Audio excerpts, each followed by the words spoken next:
If you think the Premier League will look the same this season, think again. From stricter time-wasting punishments to major VAR changes, new substitution rules, and even a brand new financial system, the 2026-27 season introduces some of the biggest changes English football has seen in years. Some of these rules could decide title races, others could completely change the way managers approach games.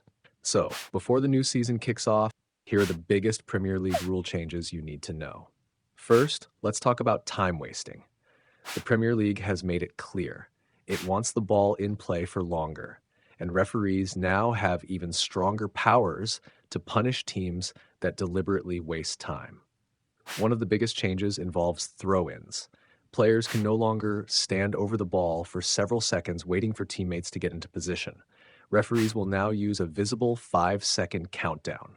If the player fails to take the throw before time expires, possession immediately goes to the opposing team. No warning, no second chance, just a turnover.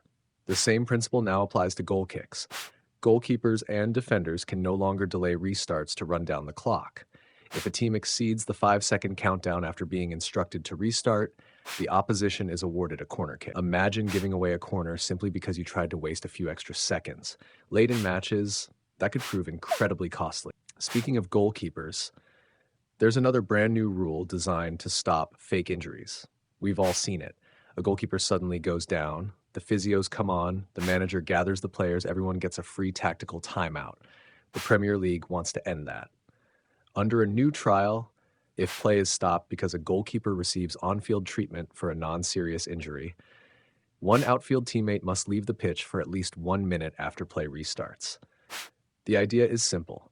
If teams use goalkeeper injuries to slow the game or receive tactical instructions, they'll temporarily play with 10 men. That should discourage unnecessary stoppages while still protecting genuinely injured goalkeepers. Next, substitutions.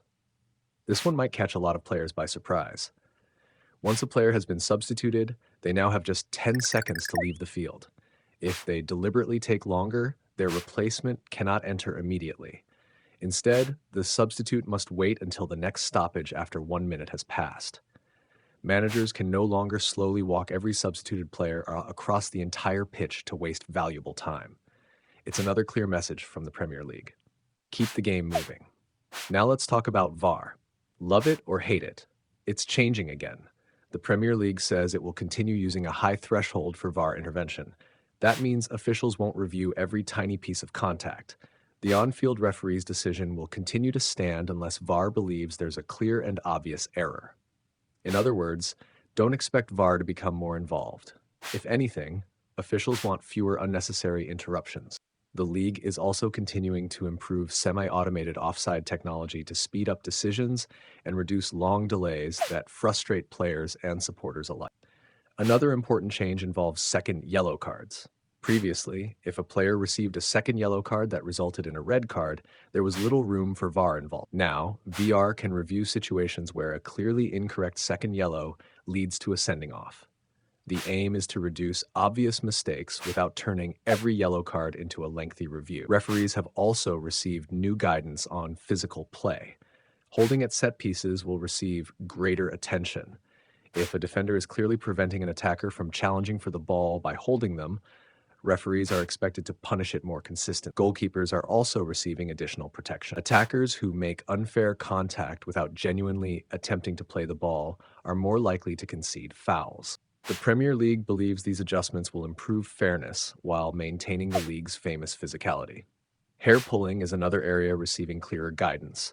If a player deliberately pulls an opponent's hair with excessive force, it's now expected to result in a straight red card.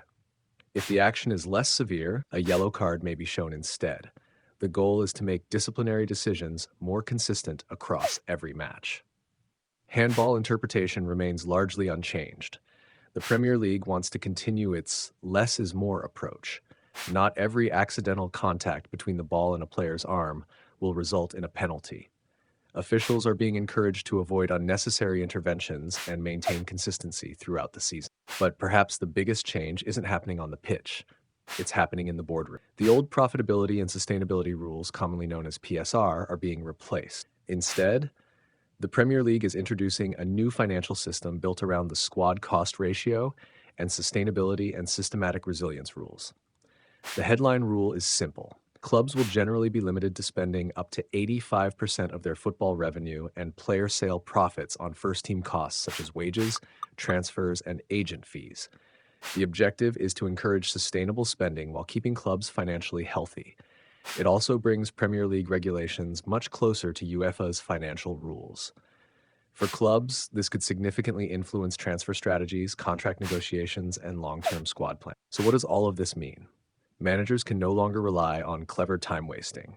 Goalkeepers won't be able to create tactical breaks as easily. Substituted players must leave quickly.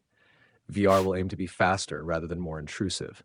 Referees are receiving clearer guidance on physical challenges, and clubs must become even smarter with their finances. Every one of these changes has the same objective: keep matches flowing, reduce controversy, protect the integrity of the competition, and make the Premier League even more entertaining. Some fans will love the new rules, others will hate them. But one thing is certain: the 2026-27 Premier League season won't just feature new players and new managers.